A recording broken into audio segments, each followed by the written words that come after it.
Hello everyone. Before beginning, I want to say I'm not an inherently negative person, and I don't want to give off the impression that I dislike everything, but man, do some things seem to test my patience while I'm watching them. And this new analog horror series that stars Batman by Siltrix happens to be one of those series that have tested my patience the most as of recent, as it seems to accentuate all the problems I've had with analog horror for a while now. And while I thought series like Urban Spook were bad because of the shocking content with absolutely no substance, and 606-2006 was bad to the usage of real people, and the Boiled one was middle of the road due to the lack of cohesive story compared to the good monster design, I still think they all had some good things going for them, with Urban Spook and the Boiled one especially both having amazing artwork to go along with it. However, this series was just straight up bad in almost every single way. And I do not say that lightly, as I always try to give something positive about each series, but I was not able to find quite literally anything positive about it. And the reason this has me so worried is I've been seeing a lot of horror reaction channels propping this series up as the next big thing within analog horror and as the scariest series we're going to see in a while. And in order to explain why I think this doesn't work, I'm going to go episode by episode explaining why I think each one of these goes wrong. But before getting into all that, remember if you like this video to like it, and then if you are new here, subscribe, and if you really like this video, hit the bell.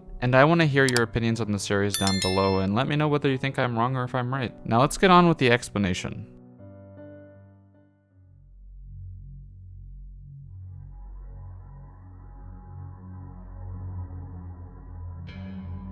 The first episode, which is called The Bat Incident, tells of Arkham Asylum being put on lockdown due to the Batman going on a killing massacre within the facility. It then describes the deaths of Killer Croc, the Man-Bat, and Poison Ivy, who were all patients at the Arkham Asylum. It then shows an artist's rendition of Batman, which very clearly is just to give off a creepy vibe to the story that is being described. Then we start to see graphic depictions of how Batman murdered all 3 patients, with the only patient, which is called Patient Zero, surviving the attack from Batman. However, because of being left alive, the man goes even crazier and draws this rendition of the Batman. Next, we see a message from Police Commissioner Jim Gordon describing why he thinks the Batman is Bruce Wayne as he talks about the murders of Bruce's parents. However, it's shown that Bruce has taken control over the video at the end, as he calls everything that Jim said lies. Then in the next video called GCPD Instructional Presentation, we see a presentation from the Gotham City Police Department talking about how Batman has been stealing kids and to keep an eye out for the Batman. Then the video after that is called The Truth, describing how Bruce has slowly gone insane and that he is actually taking some sort of drug that's caused him to lose his mind, as we hear an audio recording from Bruce. And in the audio, we start to hear what sounds like ramblings of a madman as he starts to describe himself as the judge, the jury, and the executioner.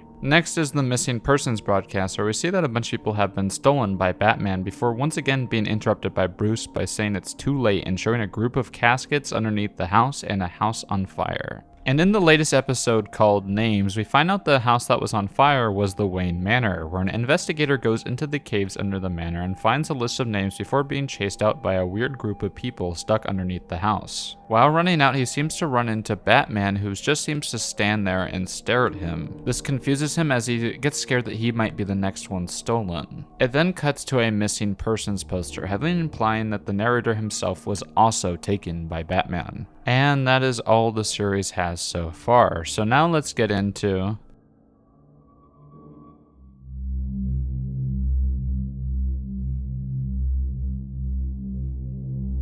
I truly mean this when I say I try to stay as positive as I can, but when I say that I was not having a good time while watching this series, I truly mean it. This series was definitely a slog for me to get through, so seeing all the people praising it just baffles me beyond belief. I've seen many analog horror series over the years and have read many creepypastas as well, and this one felt like you could have placed it on the creepypasta wiki back in the day and it would have fit just right in. And I don't mean that in the positive light, I mean that in like the sense that it uses all the same tropes and scare tactics that a lot of the old bad creepypastas used to use. And also falls into a lot of the bad writing traps that creepypastas also found themselves falling into. Now, to get into why I dislike it, I think I need to go episode by episode of what stood out to me as just being so wrong with it. So first, there's the Bat Incident. With the Bat Incident, we get introduced to this new horrifying version of Batman going on a killing spree within Arkham Asylum, and the very first thing that stood out to me was the editing of the shorts. Because while the editing was definitely flashing and eye-catching while I was watching it, it stood out to me in a way that made it seem like it was trying too hard to feel seen. With a lot of analog horror, you really shouldn't be noticing how the editing is put together because it should feel like one cohesive piece. It shouldn't stand out as its own thing. There's a reason why editing is usually considered the silent part of the art form. And that's because if the editing is really standing out, it's removing your attention away from what you should really be focusing on, which is of course the story. And in the first place, the whole thing about analog horror is that it's supposed to try and feel like an old VHS tape, as it plays off the weird and creepy aesthetic a lot of those old PSA VHSs had that we were shown in school, for example. But this didn't really feel like that. Instead, it just felt like a TikTok edit trying to emulate the style of an analog horror. It truly felt like they just made it and placed a filter over it, and that was it. And the constant screen shaking was distracting way too much, as there wasn't any eeriness to it, and instead just felt like it was just overtaking what we were watching. Then there's the description of the murders, which harkens back to creepypastas like Jeff the Killer for me, with the over-detailed descriptions of the murders for absolutely no reason.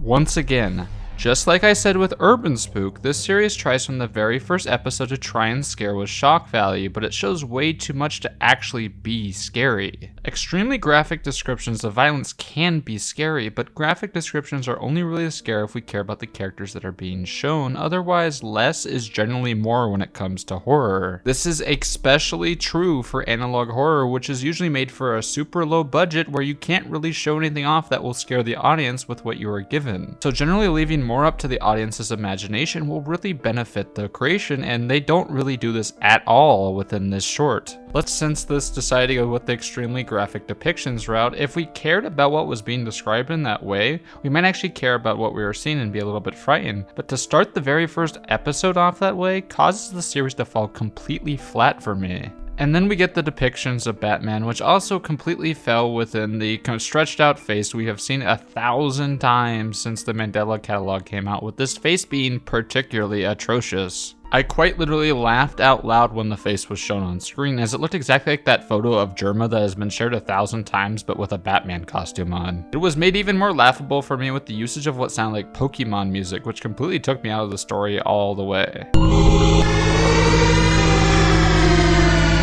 See, using royalty-free music is fine, but the problem is when it's so recognizable that you can recognize it from something else, it kind of ruins it for other people. Especially when that thing that you're using it from is usually associated with a kid's game, not something that is frightening whatsoever. The next episode also didn't do anything for me, because is Batman supposed to be supernatural in some sort of way in this universe, or did he just mess with the video that we saw? This doesn't get explained, and that's fine, but it just seems like they just wanted to find a way to use the common tropes that we've seen 1,000 times already in other analog horror, and besides that, nothing really happened in the episode. It just tells the story of Bruce Wayne's family being murdered like every other Batman story, and not really much for me to add here. However, the next episode for me was my complete tune out, as after that point, I didn't think the series could really be saved. We have seen this tired old trope of children being stolen for at least a decade now, with 1999, and speaking of 1999, this episode seemed like it was just trying to do what it did, with like a parental figure stealing kids and killing them off, but did it in a way that's way less interesting,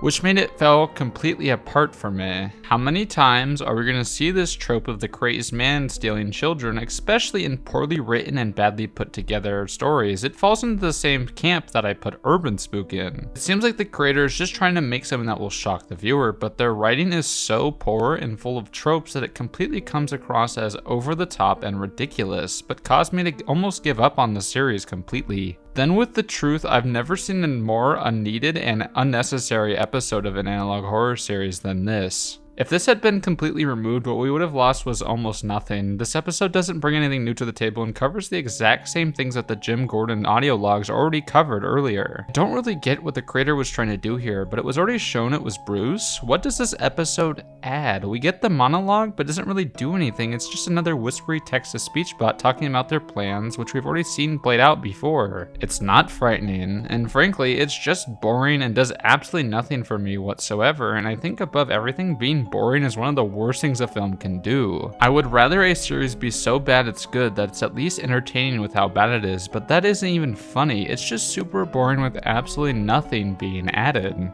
And with the next episode, The Missing Persons Broadcast, it's more of the same, with detailing the people that gotten stolen being shown buried in the caves underneath the Wayne house, and it makes me ask, what is even the point of this series anymore? Yes, we know that Batman looks to be killing and stealing kids.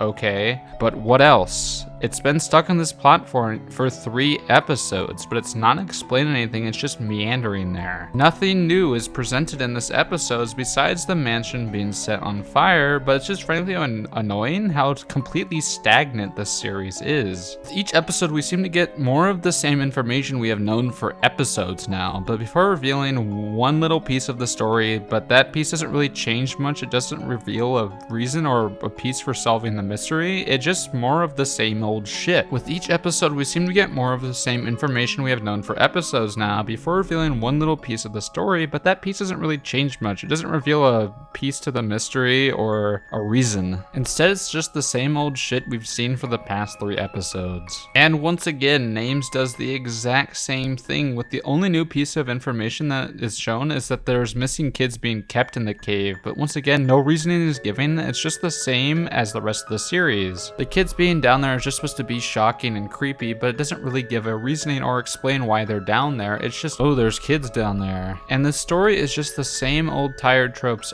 over and over again, with an occasional jump scare thrown in. And speaking of those jump scares, every single one of them fails to be scary. And I don't like jump scares, and they don't really get me, but I don't see how any of these jump scares would ever actually get someone. It's generally just some creepy music in the face stretching we've seen 1,000 times before. They're not scary anymore. And you can see them coming from a mile away and drag you out of the story completely while watching, and just make the story wallow in its failed scare attempts every single time. Now, what are my thoughts on the series as a whole? Well, I think this frankly needs a lot of work in order to be saved. It falls completely flat in many ways to me and falls into the same old tropes that we've been seeing since the 2000s. And many of the episodes don't add anything to the story at all, coming across as just filler and nothing else. And because of all that, I feel like I have to give this the lowest score I've ever given to an analog horror series in any of my videos, and I feel really bad about doing this, because even by analog horror series, this one is awful, but I really don't like giving low scores, but I think in order to get through the point that this is not what the direction that analog horror should be heading into, I need to give this a low score so people can see that this is not what you should be doing. But this is still all my opinion, so you can completely disregard this, it doesn't matter, I'm just a YouTube reviewer. But because of all the reasons I listed, I think I need to give this my lowest score of a 1 out of 10.